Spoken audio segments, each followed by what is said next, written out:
Huge drama कहो, huge सृष्टि कहो, huge बेहद का सृष्टि रूपी मकान कहो, उसकी रचना हुई थी तो उस समय ये चैतन्य ईंटें तैयार की गई। जब मकान बनाने के लिए ईंटें तैयार होती हैं तो ये चैतन्य ईंटें तैयार हुई।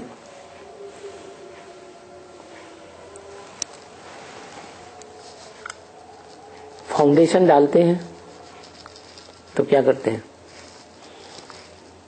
ईंटें ही डालते हैं या बड़े बड़े पत्थर भी डालते हैं? बड़े बड़े पत्थर भी डालते हैं। हाँ, कोई छोटे पत्थर, कोई बड़े पत्थर। ऐसे ही इस सृष्टि रूपी मकान में पहला पहला फाउंडेशन किसका पड़ता है? जो दुनिया का बड़े से बड़ा पत्थर बुद्धि बनता है। कहाँ है वो पत्थर? माउंट आबू। माउंट आबू बड़ा पत्थर है तो उससे भी बड़ा पत्थर कोई और है। माउंट आबू तो है देहधारियों के रूप में, जिन्होंने देह धारण कर रखी है, फिर तपस्या की है। लेकिन तपस्या करके जो आत्मिक स्टेज में स्थिर हो जाते हैं वो कहाँ है? कहाँ? वो है जहाँ नॉर्थ इंडिया में स्वर्ग की स्थापना होती है। क्या? एवरेस्ट चोटी। क्या? हाँ, वो सबसे ज्यादा पावरफुल है। बाबा ने ब्रह्मा मुख से बोला, ये सब मालाएं किसको पड़ेंगी? हैं? शिव बाबा को पड़ेंगी या बाबा को पड़ेंगी? शिव बाबा को पड़ेंगी।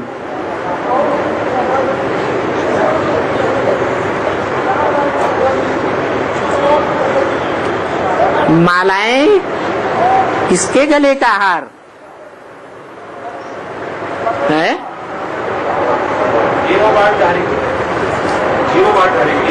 हाँ जी, बाबा तो संगम पर माला नहीं पहनता। क्या कहा?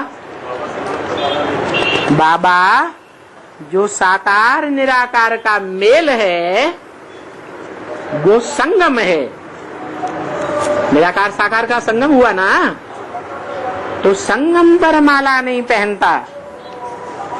कब पहनता है?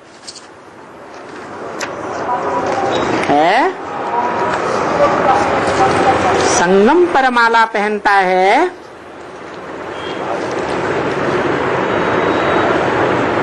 या बाद में पहनता है?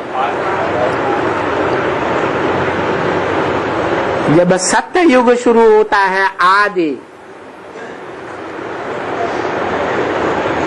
बाप और बच्चों के साथ माला पहनता है।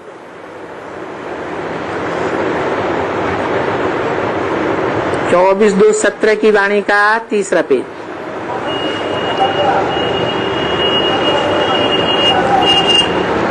इसका साथ नहीं भी होना,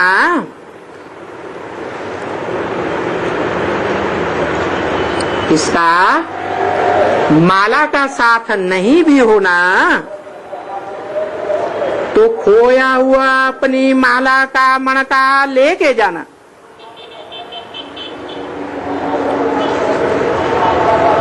क्या? क्योंकि बहुतों को पता नहीं होगा, पक्का निश्चय नहीं होता होगा कि मैं सूर्यवंशी माला का मणका हूँ, चंद्रवंशी का मणका हूँ,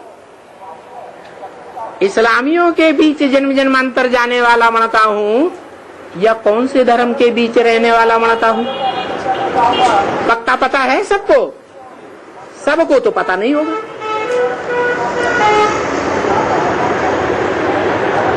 ऐसा निश्चय बुद्धि बनने में नीचे ऊपर हो रहे होंगे।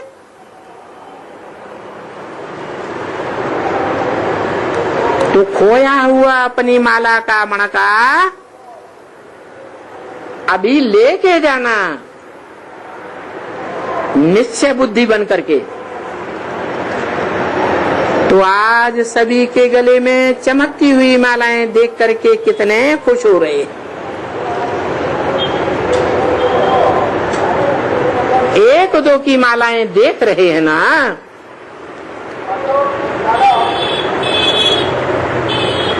तो सबके दिल से वाह वाह निकल रहा।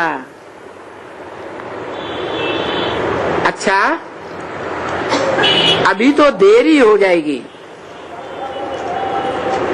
इसलिए सभी बच्चों को मालाधारी बनने वाला में दिखाया है। शशि बहन ने कहा, बाबा सेवा का turn eastern zone Nepal Tamil Nadu का है।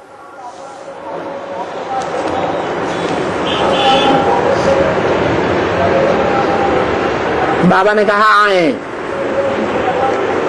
बहन ने कहा 26,000 आए हैं, 25,000 ईस्टर्न जोन के आए हैं।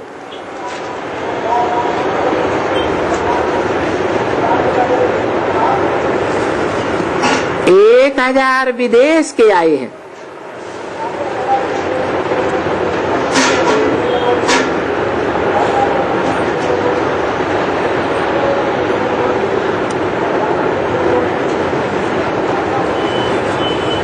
ईस्टर्न जोन वाले 20,000 हैं सब। पहले बंगाल, फिर बिहार, उड़ीसा, आसाम खड़ा हो जावे।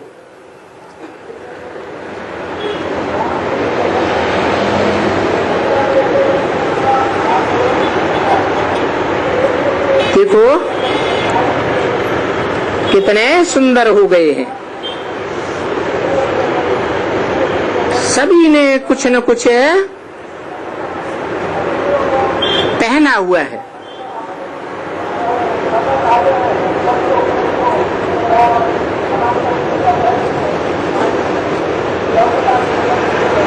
शशि बहन ने कहा बंगाल, बिहार, उड़ीसा, आसाम चारों मिला करके 15,000 है। फिर कितने रह गए हैं? 5,000 कहाँ के? नेपाल जोन के हैं।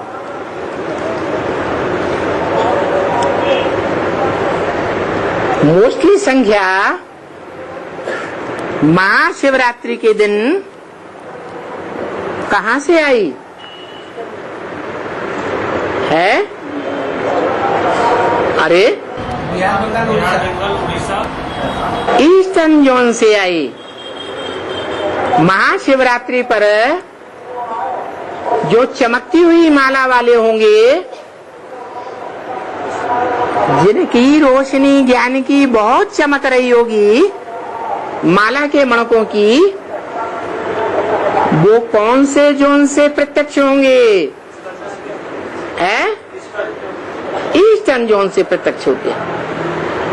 क्योंकि ज्ञान सूर्य कहां से उदय होता है? ईस्टर्न जोन से प्रत्यक्ष होता है।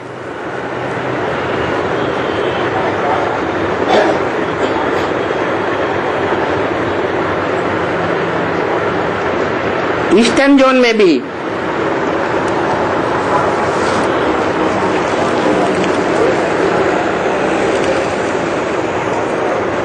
कौन सा देश है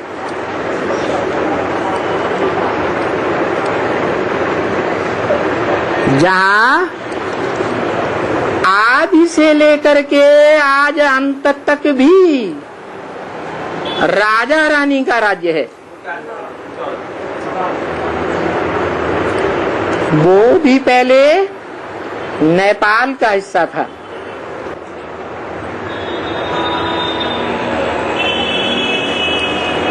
कौन सी भाषा बोली जाती है? नेपाली से मिलती जुलती।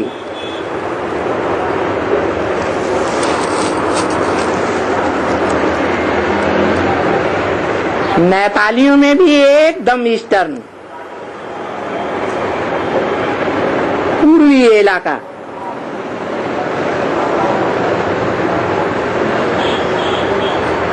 अष्टदेवों में शंकर की मूर्ति कौन सी दिशा में दिखाते हैं?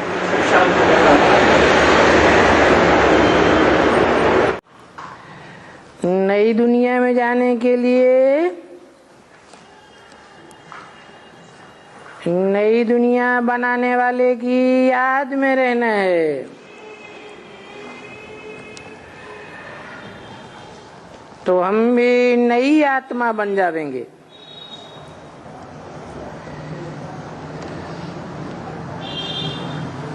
हम आत्मा नई हो जावे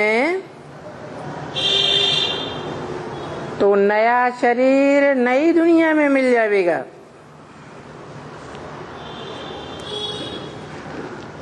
उस समय सब चले जाएंगे वापस।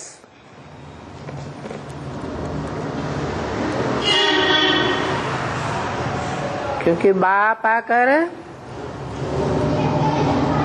इस दुखी दुनिया से मुक्ति देते हैं। मुक्ति भी देते हैं और जीवन मुक्ति भी देते हैं।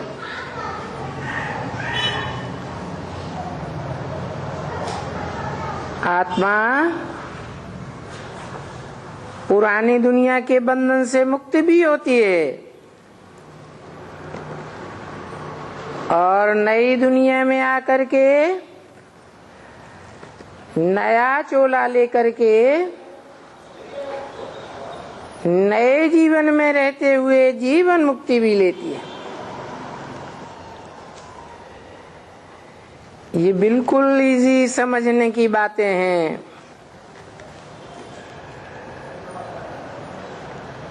जैसे बुद्धि में है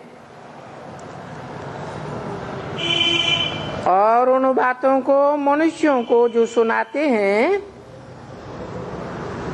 तो सुनाने वाले खुशी में होना चाहिए।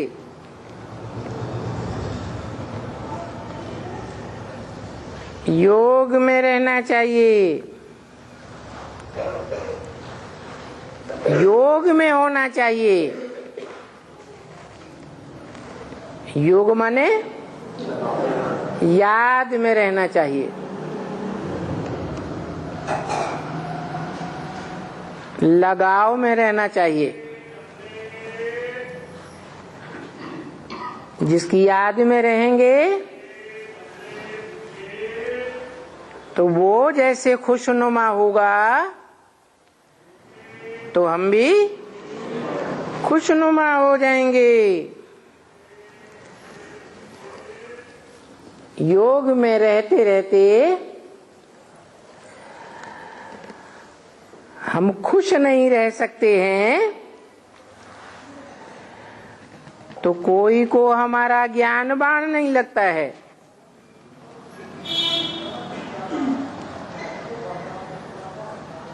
नहीं तो है तो बिल्कुल सहम समझने की बातें हैं, बड़ी सहज बातें हैं।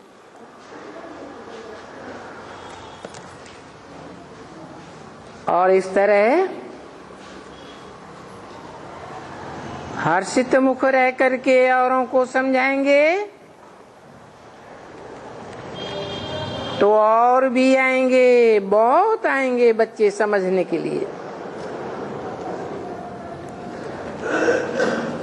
और ये दुनिया में जो भी मनुष्य मात्र हैं सब आखिरी में आएंगे जरूर। ब्रह्म वाक्य मुरली में कि मैं जब आता हूं तो सारी दुनिया के प्राणी मात्र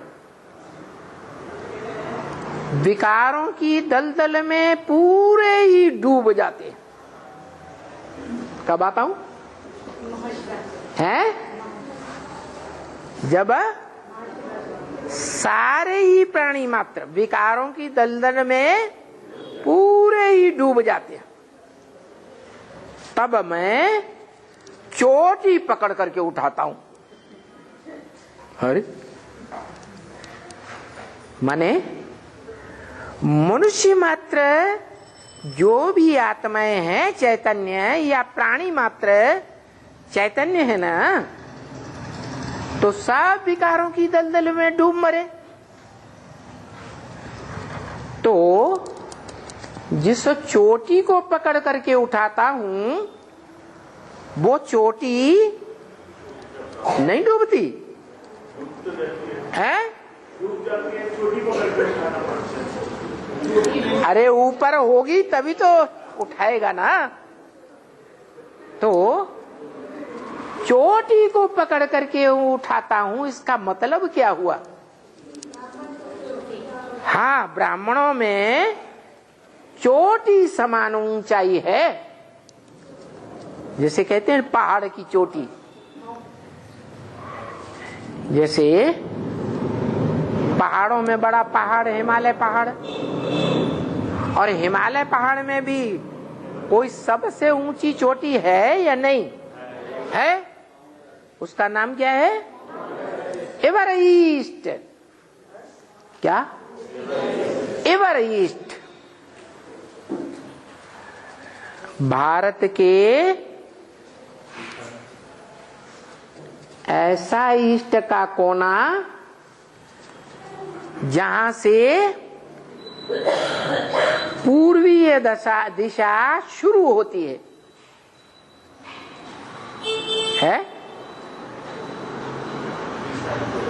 दिशा पूरब, लेकिन पूरब की दिशा कहीं से शुरू होती है और कहीं अंत होती है। जहां अंत होती है वहां दक्षिणी दिशा शुरू हो जाती है। ऐसे ही है ना? तो उसको कहते हैं ईशान कोण। जहां से पूर्व दिशा शुरू होती है, उत्तर दिशा की समाप्ति होती है, तो पूर्व दिशा का वो आरंभ कौन सा कोण? ईशान कोण कहा जाता है। ईशान कोण का मतलब है ईश्वर मन ज्ञान सूर्य जहां से प्रत्यक्ष होता है। क्या? सूर्य कौन सी दिशा से प्रत्यक्ष होता है? पूरब से निकलता है। पूरब में भी आदि पूरब में या अंत पूरब में? आदि पूरब से निकलता है, जहां से पूर्वीय दिशा आरंभ होती है। तो इसका मतलब है कि जो चैतन्य ज्ञान सूर्य है, प्रैक्टिकल पार्ट बजाने वाला, इसलिए कि शिव बाप की बड़े ते बड़ी क्वालिटी है त्रिकालदर्शी। क्या? त्रिकालदर्शी, तीनों काल का ज्ञाता, भूत भविष्य वर्तमान तीनों काल का ज्ञाता। तो प्रश्न पैदा होता है, किसके तीनों काल का ज्ञाता क्या है? बड़े बच्चे की तीनों काल को जानता है। हाँ, इससे मनुष्य सृष्टि का जो भी चक्र है, उस चक्र में कोई है जिसके तीनों काल, भूत भविष्य वर्तमान, उसकी बुद्धि में आ जाता है। जब वो तीनों कालों को क्रॉस करता है, मनुष्य सृष्टि का वो बीज जो अव्वल नंबर बीज है, जब तीनों कालों को क्रॉस कर जाता है, तो उसकी बुद्धि में त्रिकालदर्शिता का ज्ञान आता है। तीनों काल का ज्ञान कब आता है? है? किस आधार पर आता है? किसके तीनों कालों का ज्ञान उसकी बुद्धि में आता है? हैं?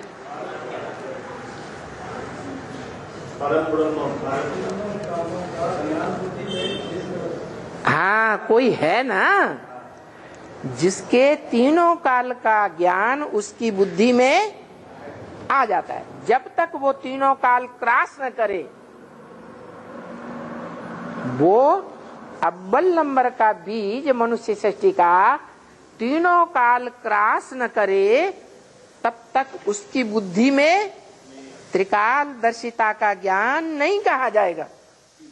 कहा जाएगा? नहीं कहा जाएगा। तो तीनों काल का ज्ञान जब उसकी बुद्धि में आ गया, तो इस षष्ठ रूपी रंगमंच पर वो पहचानता तो है ना कि कौन सी मनुष्य आत्मा है जो तीनों काल का चक्कर क्रॉस करके त्रिकालदर्शी पहले बनेगी। जान सकता है कि नहीं? जानता है। एक ही है, कोई दूसरा है ही नहीं। तो जो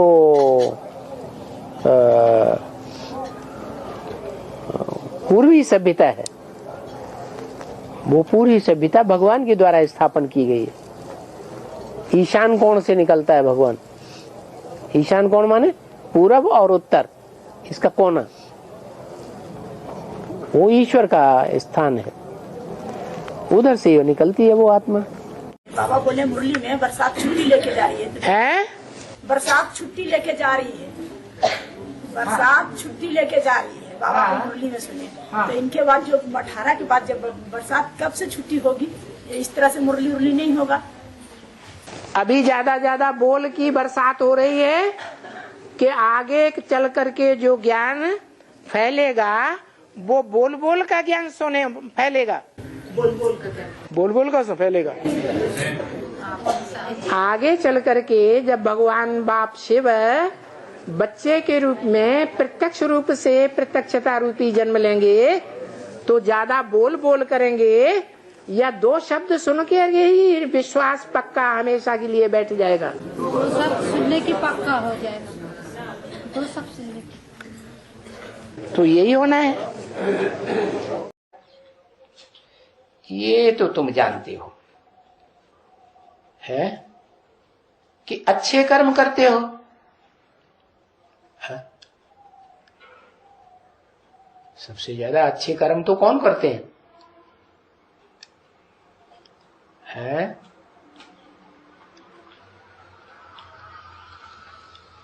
हाँ, देवताएं अच्छे कर्म करते हैं। अच्छे कर्म करते हैं तो उनको अच्छा ही मिलेगा। यहां कर्म नीचे वो करेंगे तो फिर नीची प्राप्ति होती है। तो जो जो अच्छा कर्म करता है तो वो जाकर के दूसरे जन्म में बहुत अच्छे कुल में जन्म लेता है। ये बहुत अच्छा कुल क्या हुआ है? एक तो देवताओं का कुल और फिर दूसरा देवताओं का कुल तो कहेंगे 16 कला संपूर्ण। हाँ, उनको कहेंगे वैष्णव कुल। किस दिन मनाई जाती है? अमावस्या को। महाकाली की रात है।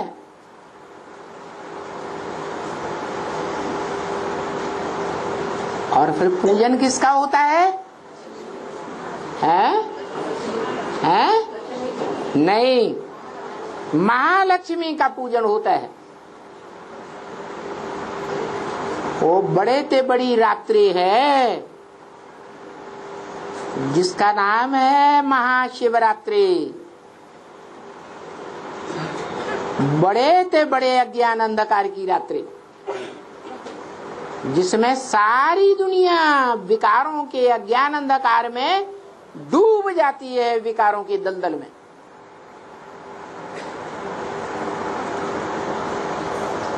तब ऊंचे ते ऊंचा भगवंत आता है। और जब सब विकारों के दलदल में डूब जाते हैं तो चोटी पकड़ करके खींचता है। क्या नाम है उस चोटी का? है ब्राह्मण चोटी, जिसकी यादगार है एवरेस्ट चोटी।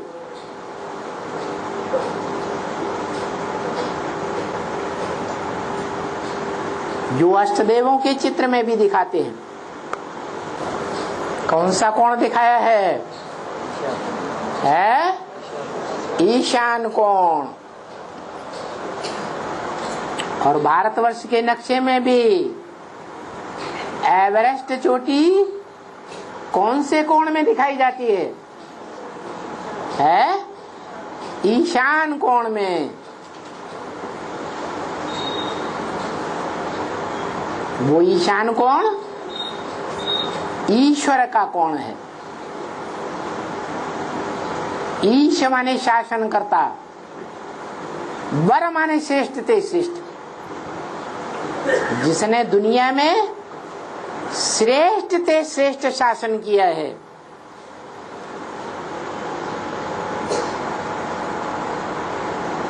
जिसको कहते हैं क्या गाने है? अरे भूल गए। कैसा शासन? हाँ, सारी सृष्टि का शासन तो, लेकिन वसुधैव कुटुंबकम, सारी वसुधा के प्राणी मात्र, मनुष्य मात्र क्या बन जाएंगे? एक परिवार बन जाएंगे, कुटुंब बन जाएंगे। सबसे ऊंची चोटी है माउंट एवरेस्ट, एवरेस्ट, एकदम पूर्वीय सभ्यता वाला।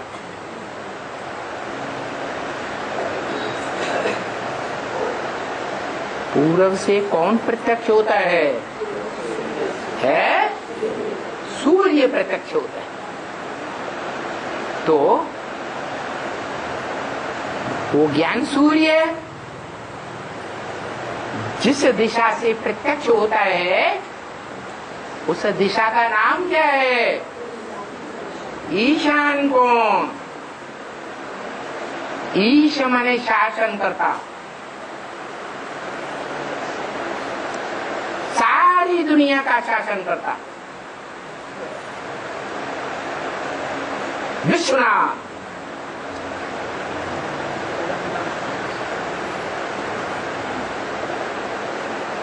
वो शासन करता शंकर को दिखाया है। कौन मरेंगे और कौन जिएंगे? क्या सभी इंड हो जाएंगे, खलास हो जाएंगे?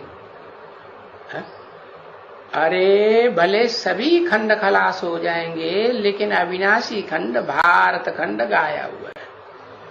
ये भारत खंड खलास नहीं होगा। हाँ, ये तो जरूर रहेगा। ये कैसे? अरे दुनिया में जितने जितने ये पहाड़ हैं ऊंचे ऊंचे, हाँ, तो उन ऊंचे पहाड़ों के बीच में सबसे ऊंचा पहाड़ कहाँ है? भारत में। और भारत में सो पहाड़ की दुनिया की सबसे ऊंची चोटी कौन सी है? कहते हैं सबसे ऊंची चोटी है एवरेस्ट चोटी। एवरेस्ट चोटी ये तो अंग्रेजों का दिया हुआ नाम है। भारत का नाम है सुमेरु पर्वत। शास्त्रों में लिखा है कि वहां सोने चांदी का भंडार है सुमेरु पर्वत में। माना वहां सोने की दुनिया में देवताएं रहते हैं, ऐसे समझते हैं। तो कहां की बात? अरे जब ऊंचे ते ऊंचा भगवंत ने आकर के नई दुनिया बनाने का राज समझाया था, तो क्या विनाश भी हुआ था ना। एटम बम फटे थे, तो एटम बमों के फटने से पृथ्वी डावाडोल हुई ना, भूकंप हुआ ना। हाँ, भूकंप हुआ तो फिर बड़े बड़े भूकंप आने से क्या होता है, ज्वालामुखी फूट पड़े। समंदर में भांति के समंदर है ना, 7 समंदर बड़े बड़े और 7 बड़े बड़े महाद्वीप हैं, तो सब में जोर जोर से ज्वालामुखी फूटे और चारों तरफ ज्वालामुखी की गर्मी बढ़ गई। उससे पहले क्या हुआ, एटम बम फटे, तो एटम बमों की गर्मी बढ़ेगी कि नहीं? हाँ, और ये सब गर्मी बढ़ती है तो जो मनुष्यों ने ये सब किया ना, तो मनुष्यों की दुनिया में रावण संप्रदाय जब ऐसा करते हैं तो फिर मनुष्यों का बाप कौन है? आदम है ना, एडम, अर्जुन है, आदिदेव, महादेव। तो उसके लिए गाया हर हर बम बम। वो फिर कहता अच्छा तुमने ये विनाश करवाई दिया, तुम्हारा बाप आया हुआ है, तुम्हारा भी विनाश कर देगा और तुमको छोड़ेगा नहीं, सबको खलास करेगा। तो कौन जिएंगे? जो बाप की मत पर चलेंगे सो जिएंगे, और बाकी सब विनाश की विभीषिका में खलास हो जाए। तो कहां जाके जिएंगे? समंदर है, उसमें जब गर्मी बढ़ती है एटॉमिक विस्फोट से और भूकंपों से, और सूरज गर्म होता है, बहुत तपता है, तो फिर क्या होता है? जो नॉर्थ पोल और साउथ पोल में ऊंचे ऊंचे मीलों ऊंचे बर्फ के पहाड़ हैं, वो सब दरक करके समंदर में आ जाते हैं। क्या कहा, आते हैं कि नहीं? आते हैं। और जो दूसरे ग्रह उपग्रह हैं वो भी आपस में टकराते हैं, तो उनके टकराने से ये जो चंद्रमा है ना, पृथ्वी का बच्चा उपग्रह है ना, कहां से निकला? पृथ्वी ग्रह से निकला, तो बच्चा हुआ ना, तो वो अम्मा की गोद में आके गिर पड़ता है। तो प्रशांत महासागर से ही निकला था, प्रशांत महासागर में ही समा जाता है। तो और भी ज्यादा पानी उछाल मारेगा, है नहीं मारेगा?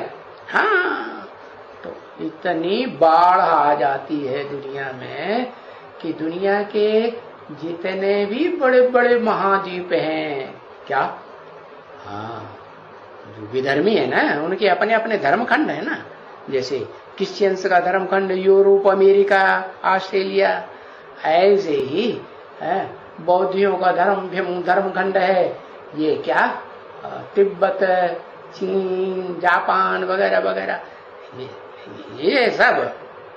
और मुसलमानों का अफ्रीका, अरब देश, ये सारे ही।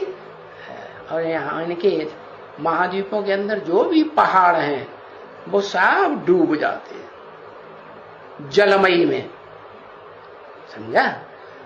एक पहाड़, हिमालय पहाड़, उसका भी ज्यादा हिस्सा डूबता है, लेकिन वो चोटी जो सबसे ऊंची दुनिया की चोटी है, सुमेरु पर्वत, वो बचा है। तो बताया जो बचेंगे तो भारतवासी तो नजदीक ही है उस चोटी के, हिमालय पहाड़ के। वो फिर जैसे जैसे स्तर पानी का बढ़ता जाता है वैसे वैसे ऊंचे स्थान पर पहुंचते जाते हैं। अरे कहीं बाढ़ आ जाए है तो लोग क्या करते हैं? किसी की 4 मंजिल की मकान होगा तो चौथी मंजिल पे चढ़ जाएंगे कि नहीं? भाई चढ़ेंगे ना। तो ऐसे ही सारी दुनिया में जब बाढ़ आई, अरे तो फिर क्या होता है?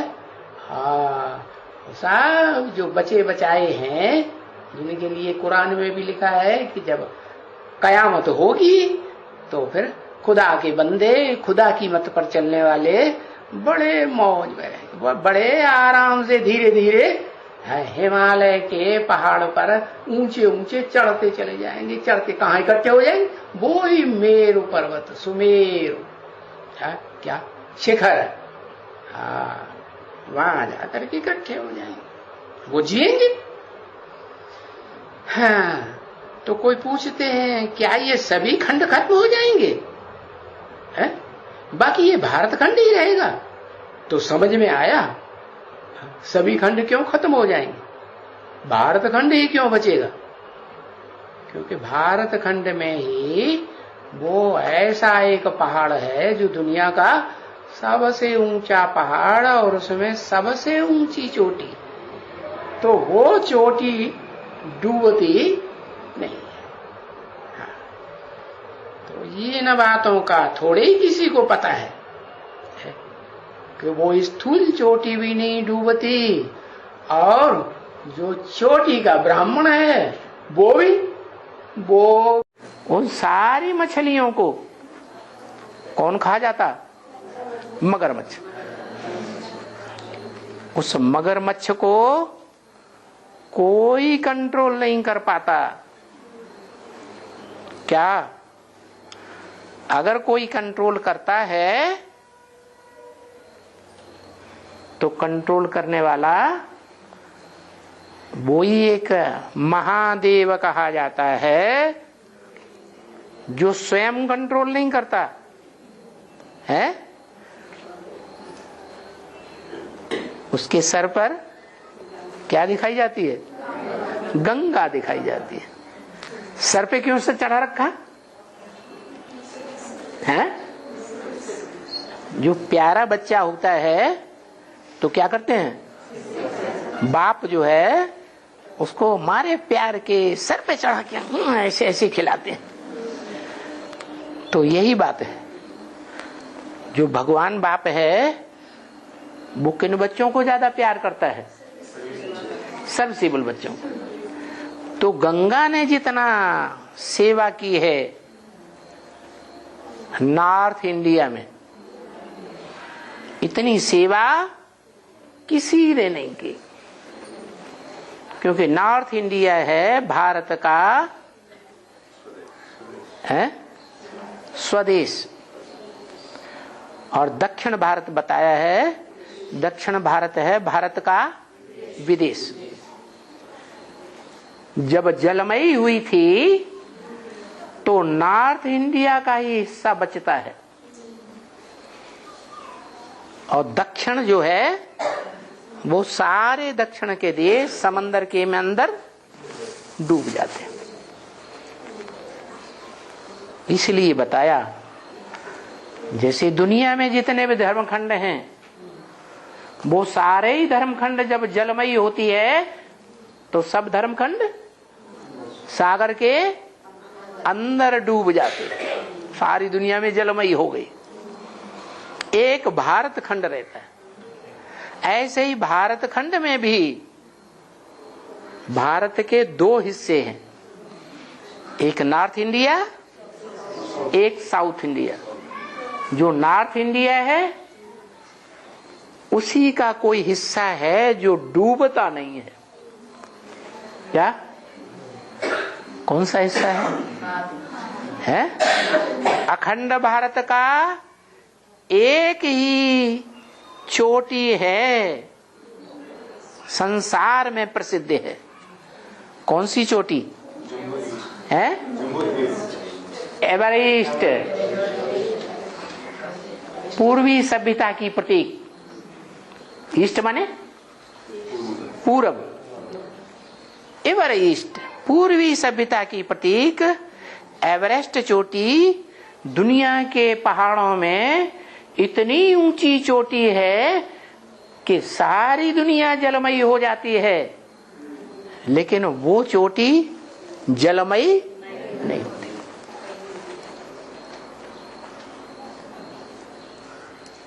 तो वो कहाँ है? नॉर्थ इंडिया में या साउथ इंडिया में है? नॉर्थ इंडिया में। इसीलिए बताया, ब्रह्म वाक्य मुरली में है कि जब सारी दुनिया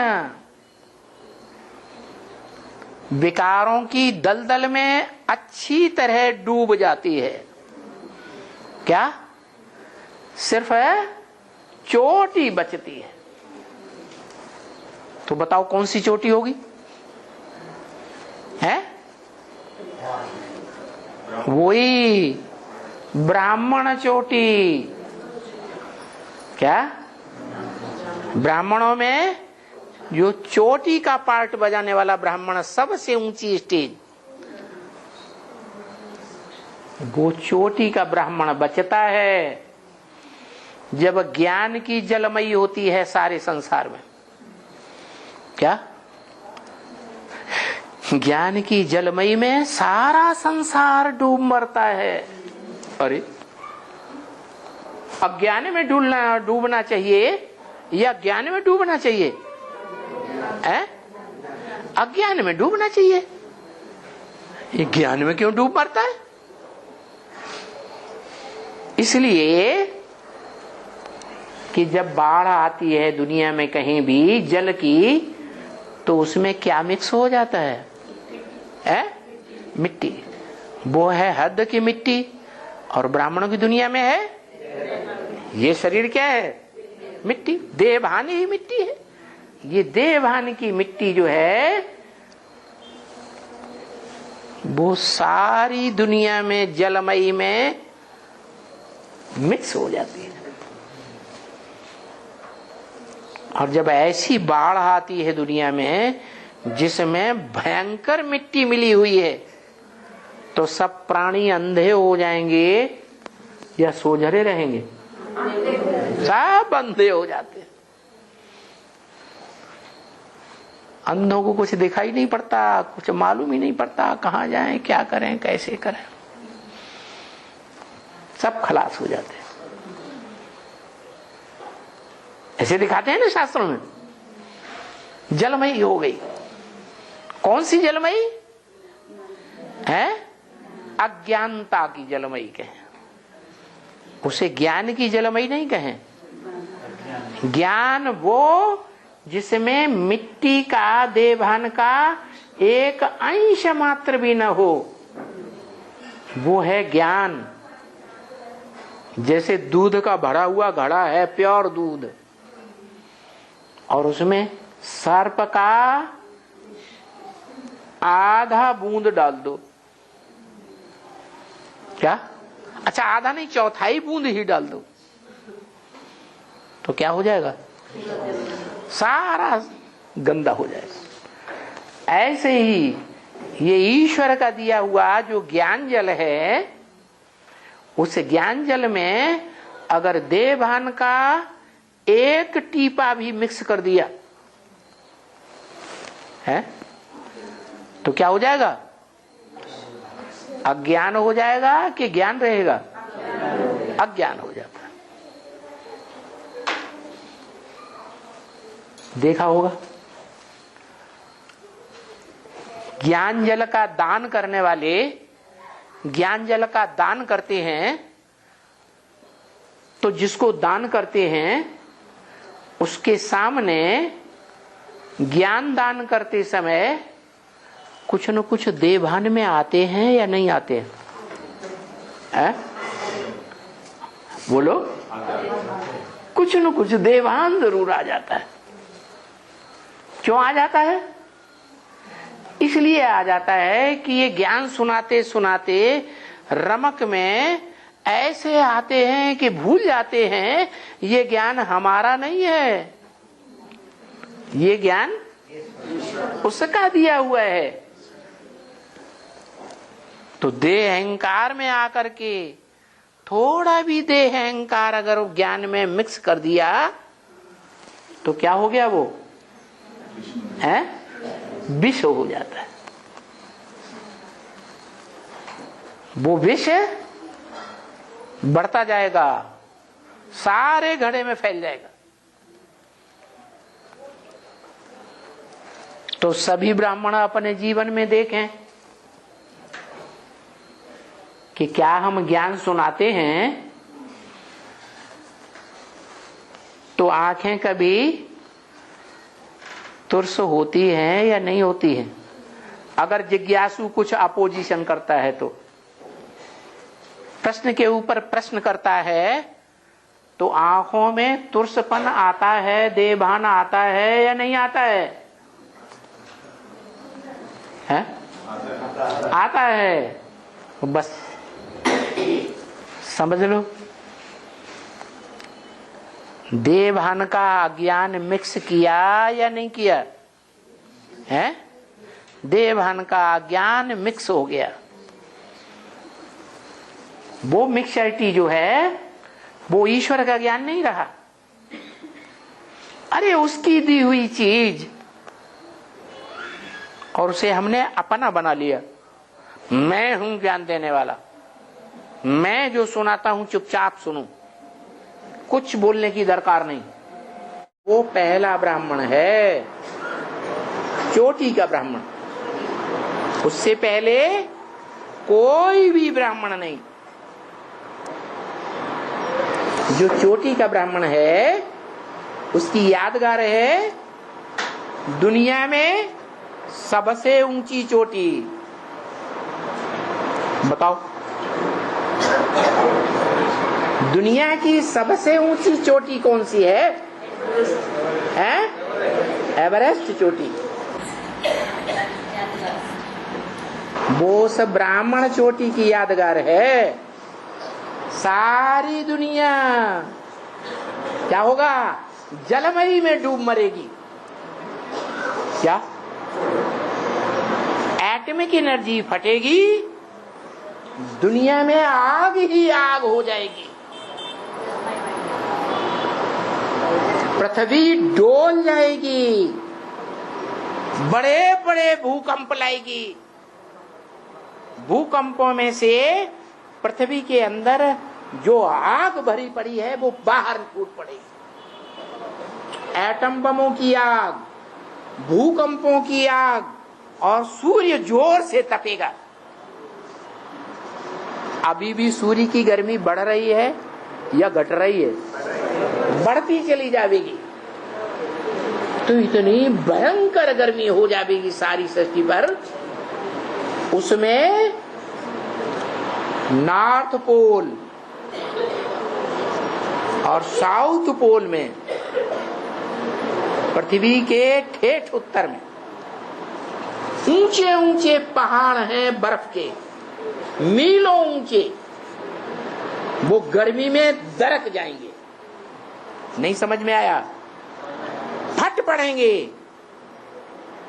बर्फ के पहाड़ फटेंगे और समुद्र में तैरने लगेंगे। समंदर का जल स्तर ऊंचा उठेगा। पृथ्वी डोलेगी तो दूसरे जो ग्रह हैं छोटे बड़े वो भी डोलेंगे। और उस पृथ्वी के डोलने से पृथ्वी की गोद में पलने वाला जो उपग्रह है, पृथ्वी का कोई उपग्रह है? पृथ्वी का बच्चा चंद्रमा पृथ्वी के डोलने से डोलेगा और घबरा करके पृथ्वी की गोद में आ जाएगा। प्रशांत महासागर से जुड़ जाएगा तो प्रशांत महासागर का जल स्तर और ऊंचा उठेगा या वैसा ही रहेगा? और ज्यादा ऊंचा उठेगा। नॉर्थ पोल के मीलों ऊंचे बर्फ के पहाड़ समंदर में जा गिरेंगे तो समंदर का स्तर और ऊंचा जाएगा। और दूसरे एटम बमों की गर्मी और भूकंपों की गर्मी से और सूर्य की गर्मी से समुद्र का जो पानी है वो बॉइल हो जाएगा। बॉइल्ड वाटर, सारी पृथ्वी पर बॉइल्ड वाटर भाप बन करके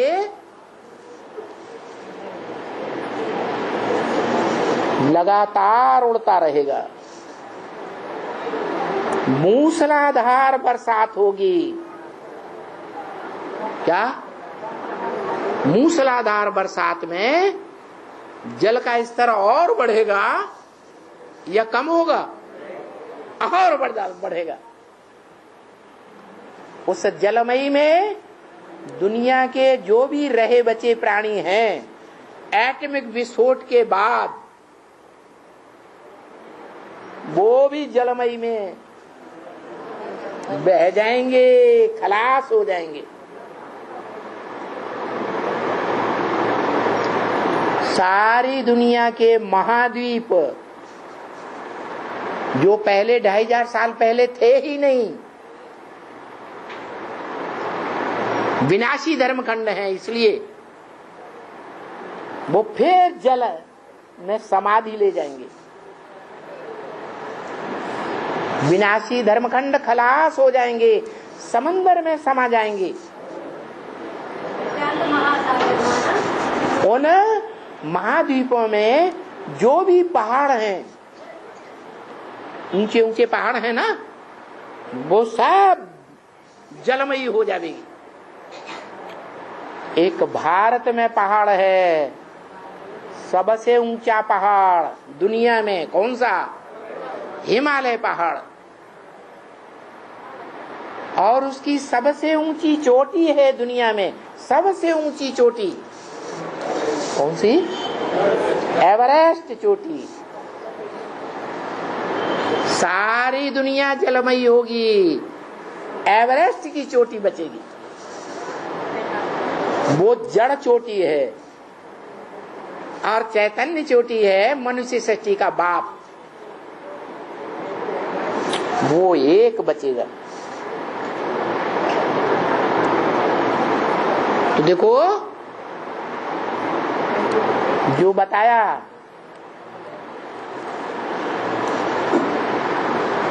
कि 100 साल का पुरुषोत्तम संगम युग है, वो किसके लिए बताया? चैतन्य आत्माओं के लिए बताया कि जड़ तत्वों के लिए बताया? चैतन्य आत्माओं के लिए बताया कि 100 साल का वो टाइम है सुधरने का। आत्माओं में भी, प्राणियों में भी मनुष्य मन बुद्धि वाला प्राणी है। तो कौन पहले सुधरेगा? पशु सुधरेंगे, पक्षी सुधरेंगे, कीड़े मकोड़े सुधरेंगे, या मनुष्य पहले सुधरेगा? है? मनुष्य में मन बुद्धि होने के कारण मनन चिंतन मंथन करके वो अपने आत्मा के पार्ट को पहचानेगा। हर आत्मा अपने अपने रिकॉर्ड को पहचानेगी कि मेरी आत्मा में कैसे कैसे अनेक जन्मों का पार्ट भरा हुआ है और हमारा बाप कौन है, बाप को भी पहचानेगी। ये सारा ज्ञान होने के बाद इस मनुष्य सृष्टि में विनाश बर्पा होना है। हर मनुष्य आत्मा बाप को पहचानेगी, बाप को याद करेगी, बाप में समा जाएगी, संकल्पों से एक होकर समा जाएगी, वाइब्रेशन से एक होकर समा जाएगी, दृष्टि से एक होकर समा जाएगी। जो बाप खास तुम बच्चों से कहते हैं कि मैं तुम बच्चों को नैनों पर बिठा कर ले जाऊंगा, इनको नहीं कहते हैं। किनको? ब्रह्मा को, ब्रह्मा के फॉलोअर्स को नहीं कहते, उनको नहीं कहते हैं नैनों पर बिठा कर ले जाऊंगा। उनको माने है दूसरे धर्म वालों को नहीं कहते हैं, तुम बच्चों को कहते हैं नैनों पर बिठा कर ले जाऊंगा। क्या मतलब हुआ? नैन तो इतने छोटे हैं, बच्चे तो इतने बड़े बड़े दुम्ब हैं, कैसे ले जाएगा? है? दृष्टि के प्यार की बात है या स्थूल बात है? दृष्टि के प्यार की बात है। बाप की दृष्टि का प्यार इतना गहरा होगा कि बच्चे अपने को रोक नहीं सकेंगे। बाप के प्यार की दृष्टि में डूब जाएंगे, याद में बैठ जाए, डूब जाएंगे।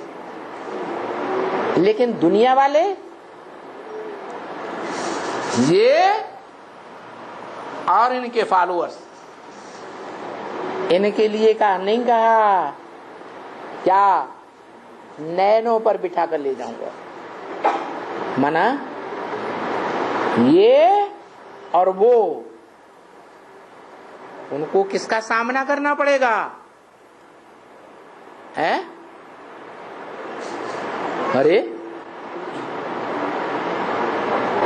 विनाश की भयंकरता का सामना करना पड़ेगा।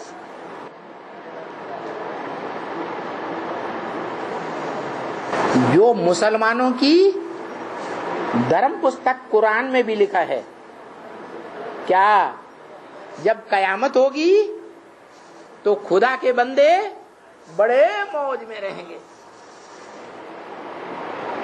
क्या मौज में रहेंगे या हाय दैया तौबा करेंगे? मौज में रहेंगे। अभी भी बाप कहते हैं ये संगम युग है, मौजों का युग। क्या रोने चिल्लाने का युग नहीं है। अभी ऐसा टाइम आने वाला है, कोई हाय हाय करेगा, कोई जय जयकार करेगा। तुम बच्चे क्या करेंगे? हम बच्चे जय जयकार करेंगे और सारी दुनिया हाहाकार करेगी। जिस सनत कुमार के द्वारा सनातन धर्म की स्थापना होती है,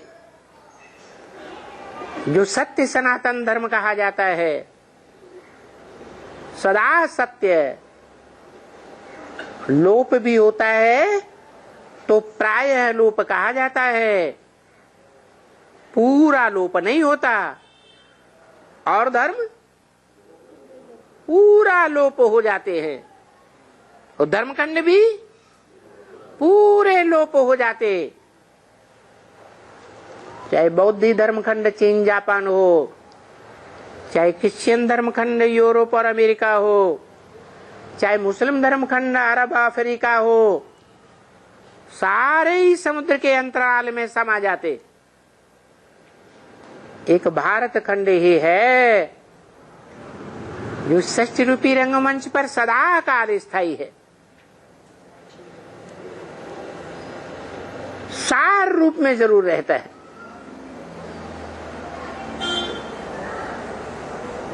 उस सार का नाम दिया है ब्राह्मण चोटी।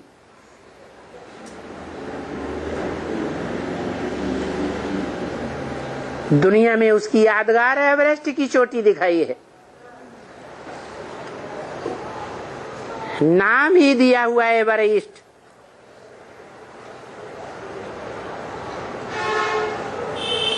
पूर्वी सभ्यता का प्रतीक।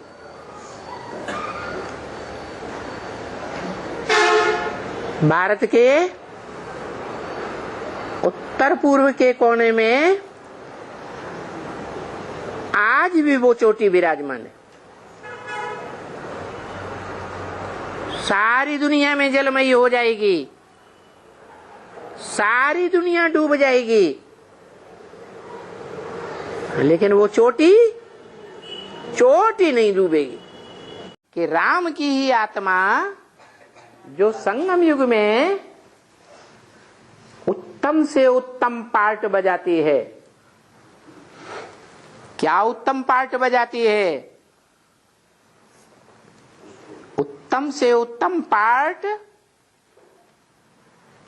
जो भगवान बाप आकर के ब्रह्मा द्वारा ब्राह्मणों की दुनिया रचते हैं, उसमें उत्तम ते उत्तम पाठधारी ब्राह्मण को बताया है चोटी का ब्राह्मण। कैसा ब्राह्मण? चोटी का ब्राह्मण। चोटी कहां होती है? नीचे पांव में या सर के ऊपर? माने सर्वोत्तम, सबसे ऊंचा पाठधारी। कैसा ऊंचा पाठधारी? जैसे इस पृथ्वी पर ऊंचे ऊंचे पहाड़ होते हैं ना? सभी देशों में मोस्टली पहाड़ हैं ऊंचे ऊंचे। उन पहाड़ों की कोई न कोई चोटी सबसे ऊंची होती है ना? लेकिन सबसे ऊंचा पहाड़ कहाँ है? भारत में। क्या नाम है? हिमालय। हिम माने बर्फ, आलय माने घर। काहे का घर है? बर्फ का घर। उस हिमालय पहाड़ की कोई भी चोटी पर चले जाओ, बर्फ से ढकी हुई होगी, बर्फ ही बर्फ।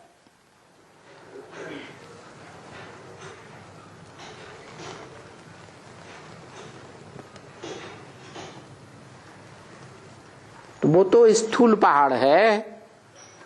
कैसा पहाड़? स्थूल पहाड़। जैसे इस दुनिया में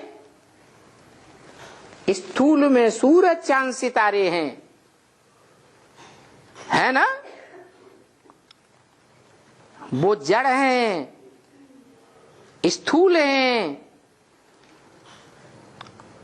और ब्रह्म वाक्य मुरली में है कि तुम बच्चे हो इस धरती के चैतन्य ज्ञान सितारे। उन सितारों के बीच में कोई चैतन्य ज्ञान चंद्रमा भी है। वो ज्ञान चंद्रमा में जो प्रकाश आता है, ज्ञान चंद्रमा का प्रकाश होता है ना, वो सूरज के प्रकाश की तरह गर्म होता है या ठंडा होता है? इसका मतलब वो जो चैतन्य ज्ञान चंद्रमा का पार्ट बजाने वाली चैतन्य आत्मा कोई है, वो शीतलता से भरी हुई है या नहीं है? शीतलता से भरी हुई है। लेकिन चंद्रमा पर आर्मस्ट्रांग पहले गया ना? और आज वैज्ञानिकों ने बहुत खोज कर ली, दूसरे ग्रहों उपग्रहों की भी खोज कर ली।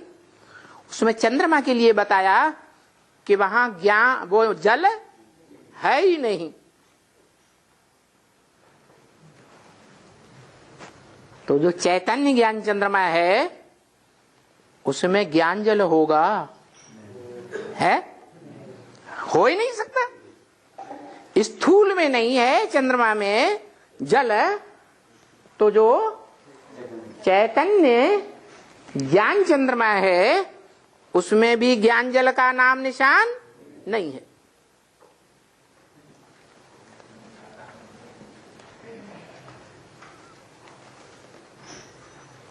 ऐसे ही पहाड़ों में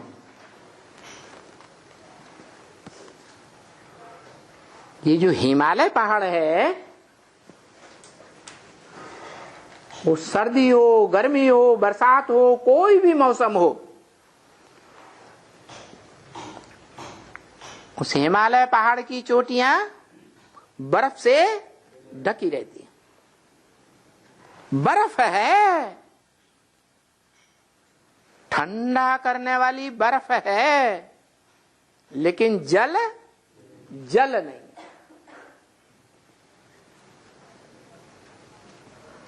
जल बहता है और बर्फ जाम रहती है। तो जो ज्ञान चंद्रमा वाली आत्मा है, इस षष्ठी रूपी रंगमंच पर पार्ट बजाने वाली, वो आत्मा का नाम शास्त्रों में हिमालय राज है। कैसा राजा? कहाँ का? हिमालय का राजा। और उस हिमालय राज की सबसे ऊंची दुनिया में एक चोटी है, उसका नाम है एवर ईस्ट।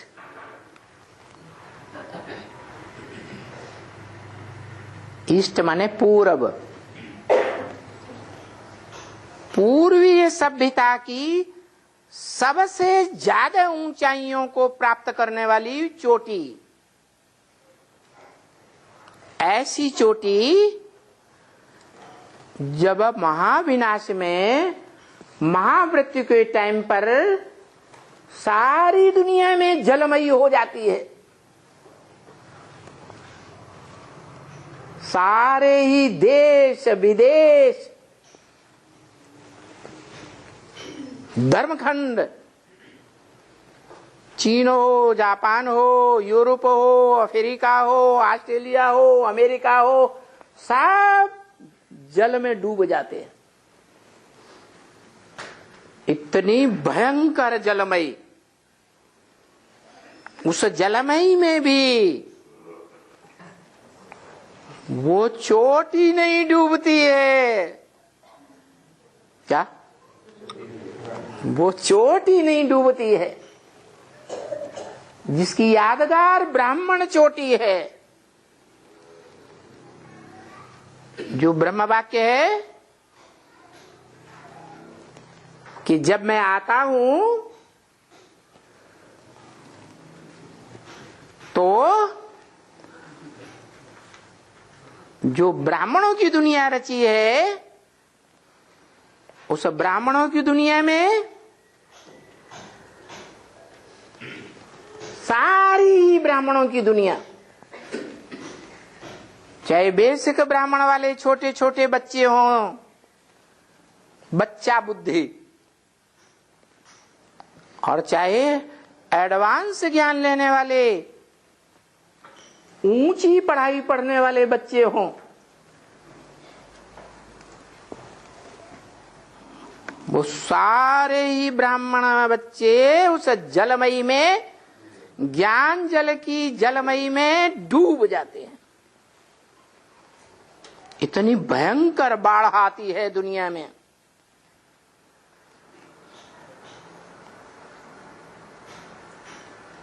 जो कवियों ने लिखा भी है, पुराने कवियों ने,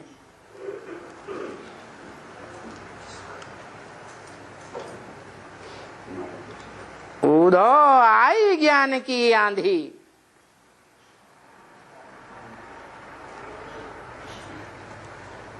कैसी आंधी?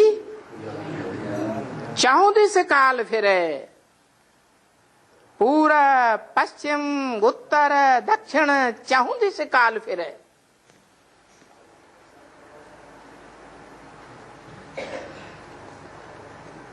अज्ञान की आंधी कहो, अज्ञान की बाढ़ कहो,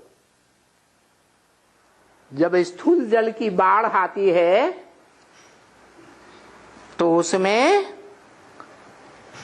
मिट्टी अच्छे तरह से मिल जाती है या नहीं है?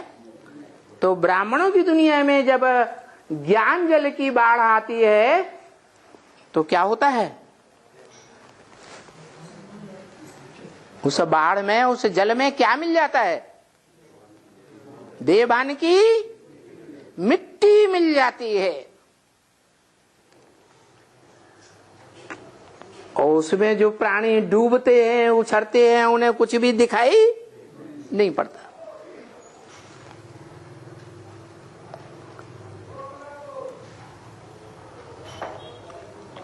ये तो हुई ब्राह्मणों की दुनिया की अंत की बात।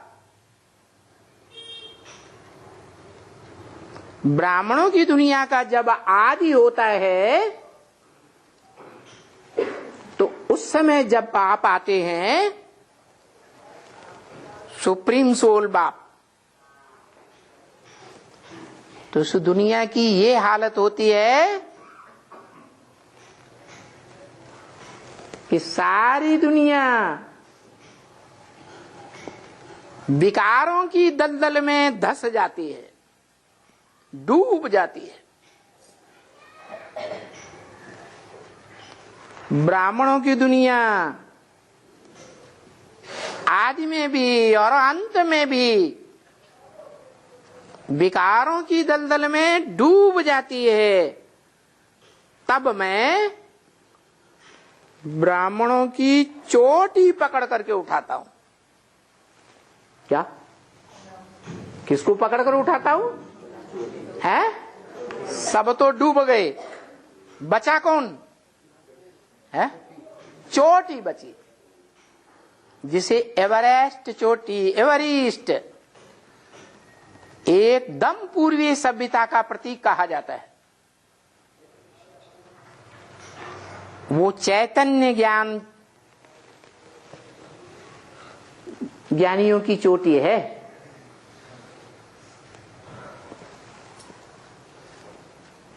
ज्ञानियों में भी नंबरवार होते हैं या एक जैसे होते हैं? है?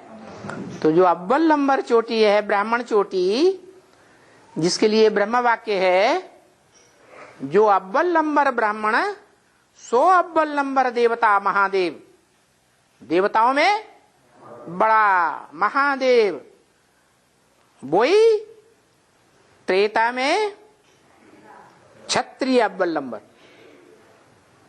वही द्वैतवादी द्वापर युग में अव्वल नंबर का विशेष बनता है वैश्य, और वही कलयुग में अव्वल नंबर का शूद्र, वही फिर अव्वल नंबर का ब्राह्मण बनता है। उस गीता के ज्ञान से इस सारी सृष्टि में बताया भी फैमिली प्लानिंग बहुत बड़ी हो जाती है।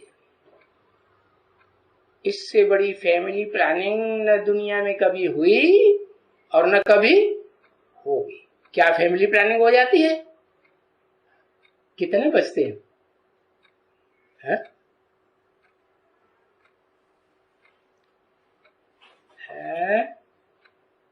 4.5 लाख इकट्ठे बच जाते हैं।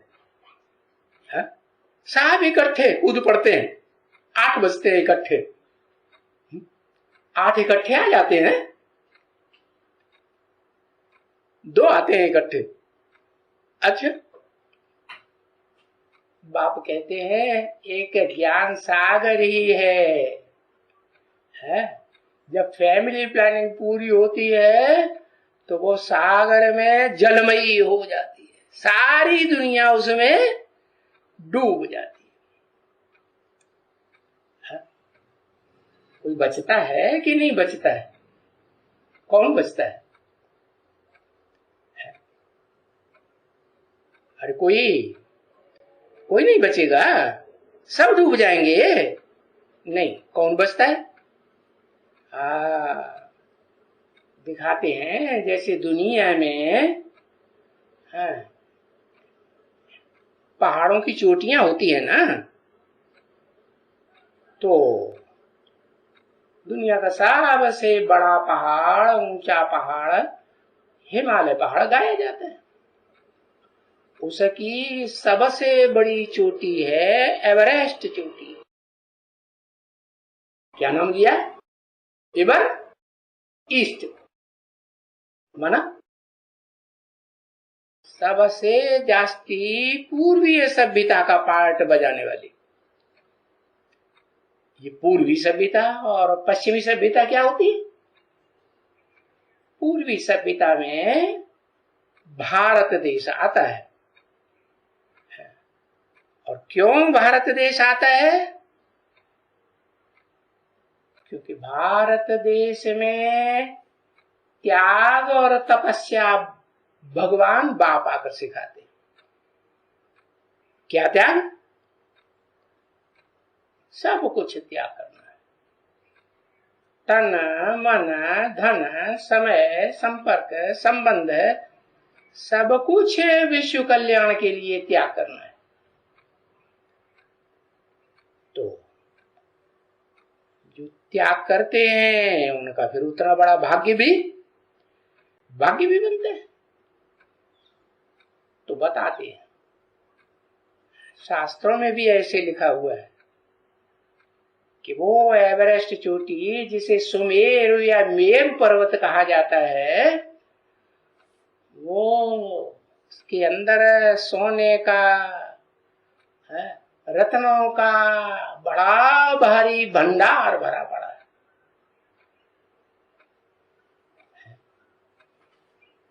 तो पहाड़ के साथ उपमा दी जाती है। वो जड़ पहाड़ है पत्थर का, और ये चैतन्य है। पत्थर का उपमा क्यों दी? क्योंकि जैसे वो पहाड़ पत्थर का है, ऐसे ही ये एक आत्मा ऐसी है ऊंचे से ऊंची स्टेज में रहने वाली, इस दुनिया में हीरो पार्ट बजाने वाली, जो ज्ञान रत्नों का भंडार धारण करती है। जो ज्ञान रत्न भगवान बाप आकर के देते हैं। इसलिए सागर को भी रत्नागर कहा जाता है। सागर है ज्ञान जल का सागर। सनातन धर्म का आरंभ करने वाला धर्मपिता कौन हुआ? सनत कुमार। और यही परंपरा चलती है दुनिया में कि जो भी धर्मपिता आता है, जो उसका नाम पढ़ता है, वो नाम भी कैसे पढ़ता है? काम के आधार पर। वो काम के आधार पर नाम कौन डालता?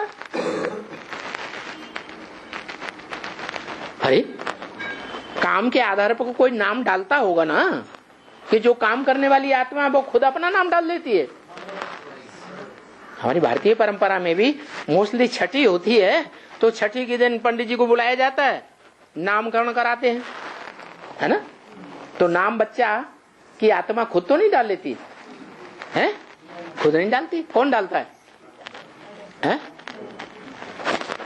वही पवित्र रहने वाला ब्राह्मण ना।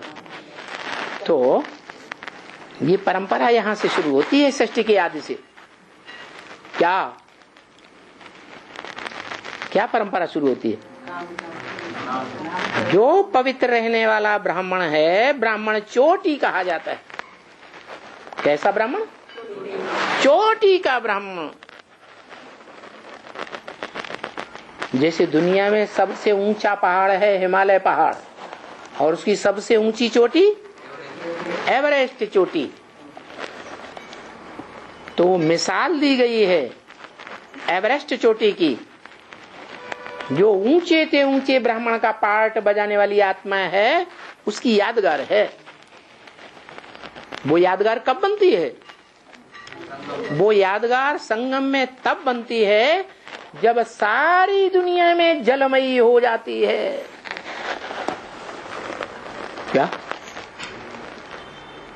विदेशों में भी पहाड़ हैं या नहीं? हैं? लेकिन सबसे ऊंचा पहाड़ कहाँ है? हिमालय भारत में। सब डूबने लग पड़ते हैं, डूब जाते हैं। वो विदेशियों के, विधर्मियों के सभी धर्मखंड जलमयी में डूब जाते हैं। वो है हद के जल की जलमयी, और ब्राह्मणों की दुनिया में है बेहद के ज्ञान जल की जलमयी। ऐसे बेहद के ज्ञान जल की जलमयी हो जाती है कि सारी दुनिया में इतनी बड़ी बाढ़ आती है, तो उस बाढ़ में सब डूब जाते हैं। एक भी मनुष्य मात्र मन का आधार लेने वाला, मन के आधार पर मनन चिंतन करने वाली एक आत्मा भी नहीं रहती। सबके शरीर या तो छूट जाते हैं महाविनाशिकी भयंकरता में, या तो बर्फ में दब जाते हैं।